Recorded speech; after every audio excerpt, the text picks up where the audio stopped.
Halo semuanya, gue Admin Sin dan selamat datang di alur cerita manga. Dimana di video kali ini gue bakal bawakan cerita Sueto Tsurugi no Historia Season 3 episode 2. Karena animenya mengambil adaptasi dari cerita manga, jadi gue bakal ambil beberapa chapter yang menurut gue akan jadi episode di animenya nanti. Jadi gue disclaimer, ada kemungkinan cerita manga yang gue bawakan ini bisa berbeda, lebih atau kurang saat season 3 animenya nanti tayang. Dan satu lagi, konten ini hanya untuk menghibur kalian yang penasaran sama kelanjutan cerita Wistoria.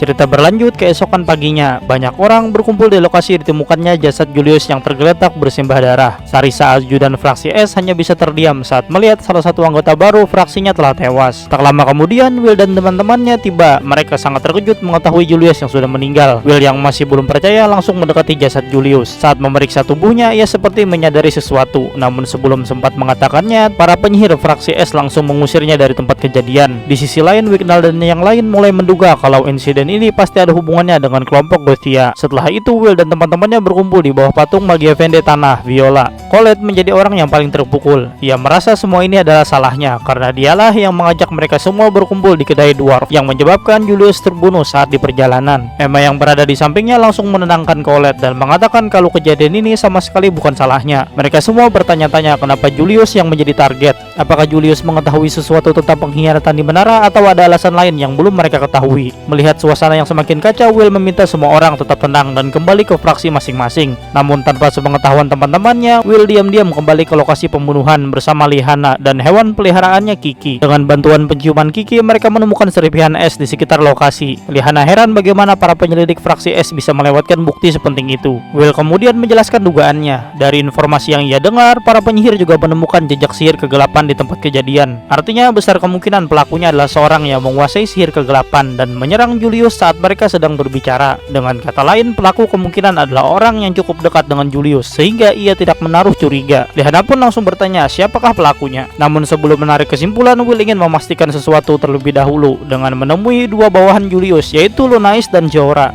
Saat Will dan Lihana hendak pergi, Will sempat merasakan ada seseorang yang menguasai mereka. Anehnya, bahkan Kiki pun tidak bisa mendeteksi keberadaan orang itu. Karena tidak menemukan petunjuk apapun, Will memilih mengabaikannya. Sementara itu, di lantai pertama menara, para penyihir fraksi S sedang menginterogasi Charles, ajudan dari fraksi Colorless. Namun Charles menolak memberikan keterangan karena mendapat perintah langsung dari fraksinya untuk tidak membahas insiden tersebut. Perhatiannya kemudian tertuju kepada Will yang sedang berbicara dengan Lunais dan Jora yang masih berduka atas kematian Julius. Will bertanya mengenai semua kejadian sebelum Julius berangkat menuju ke pertemuan di kedai dwarf. Setelah mendengar penjelasan mereka, Will akhirnya yakin dengan dugaannya. Ia pun mengajak Lihana untuk menangkap pelakunya malam itu juga. Malam harinya, Will dan Lihana melihat Emma sedang berjalan sendirian sambil membawa setangkai bunga langka yang berasal dari dungeon. Mereka langsung menghampiri Emma dan bertanya untuk apa bunga itu. Emma menjawab kalau bunga tersebut dibutuhkan fraksi angin untuk keperluan penelitian. Namun Will langsung menyinggung penyakit yang diderita Emma, yaitu floral phagia. Penyakit itu membuat penderitanya tidak bisa menyentuh bunga, terutama bunga yang berasal dari dungeon. Jika dipaksa menyentuhnya, kulit mereka akan terasa seperti terbakar dan ditumbuhi akar-akar tanaman. Will mengetahui penyakit itu dari cerita Lunais dan Jora. Ia juga mengetahui bahwa Julius dan Emma merupakan teman masa kecil dari keluarga bangsawan yang sangat dekat. Karena itulah saat Julius melihat Emma membawa bunga dari dungeon beberapa waktu sebelumnya, ia langsung merasa ada sesuatu yang aneh. Jadi sebelum pergi ke pertemuan malam itu, Julius sebenarnya berniat menemui Emma untuk memastikan kecurigaannya. Sayangnya ia justru terbunuh pada malam itu. Ditambah lagi sebelum Julius tewas, dia sempat melepaskan sihir guardian berbentuk burung sebagai petunjuk yang mengarah ke pelaku penyerangan. Dan semua bukti itu mengarah kepada Emma. Merasa identitasnya terbongkar, mata Emma tiba-tiba berubah menjadi hitam. Tanpa ragu, ia langsung menyerang Will dan Lihana menggunakan sihir kegelapan. Will dan Lihana dibuat bingung. Emma harusnya adalah penyihir angin dan bukan seorang multos. Lalu bagaimana mungkin ia bisa menggunakan sihir kegelapan? Jawabannya langsung terungkap. Selama ini Emma ternyata dikendalikan oleh seorang penyihir kegelapan, yaitu Shed, sang puppeteer. Jadi sejak hari pertama Emma masuk ke fraksi angin, Shed sudah menjadikannya target. Ia memanfaatkan trauma Emma atas kematian adiknya untuk mengendalikan pikirannya. Melalui Emma, Shed kemudian membunuh Julius karena Julius adalah orang pertama yang menyadari ada sesuatu yang tidak beres. Pertarungan pun akhirnya dimulai. Will dan Lihana melawan Emma yang dikendalikan Shed. Emma menyerang menggunakan gabungan sihir angin dan sihir kegelapan. Melihat bentuk serangannya, Will langsung sadar kalau teknik inilah yang membuat Julius jadi donat. Pada awal pertarungan, Will dan Lihana berhasil mendesak Shed berkat kombinasi kekuatan wish milik Will dan sihir petir milik Lihana. Will bahkan berhasil melepaskan rantai pengendali yang membelenggu Emma. Tak lama kemudian, Lunais dan Jora juga datang membawa bala bantuan. Namun keadaan justru berbalik ketika semua penyihir yang mereka bawa ternyata sudah lebih dulu dikendalikan oleh Shade. Hal itu juga langsung mematahkan dugaan Will yang mengira rantai merupakan syarat utama kemampuan pengendalian Shade. Di tengah kekacauan itu, saat Will sedang menahan serangan Shade, Emma yang masih berada di bawah kendalinya menyerang dari belakang dan menghantam Will hingga terpental ke arah dinding.